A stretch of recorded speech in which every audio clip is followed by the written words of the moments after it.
প্রয়াত স্ত্রী আফরা ইবনাত খান ইকরার মৃত্যুকে ঘিরে নতুন করে আলোচনায় এসেছেন অভিনেতা জাহের আলভী। শুক্রবার গভীর রাতে সামাজিক যোগাযোগ মাধ্যমে দেওয়া এক দীর্ঘ পোস্টে তিনি দাবি করেন, এই ঘটনার জন্য তাকে অন্যায়ভাবে দায়ী করা হচ্ছে এবং প্রকৃত সত্য সামনে আনা প্রয়োজন।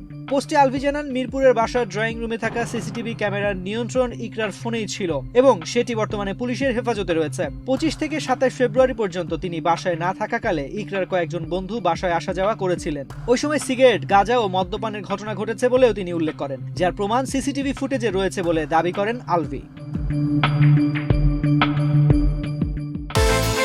বিকাশ পেমেন্টে 10,000 টাকার বেশি অফার, শপিং চলছে তো।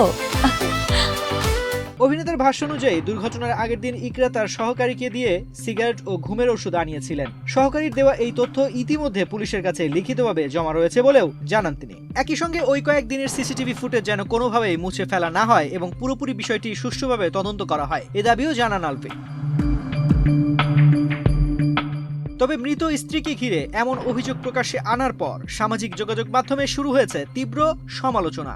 অনেকে এই বিষয়টিকে নৈতিকভাবে প্রশ্নবিদ্ধ বলে মন্তব্য করেছেন।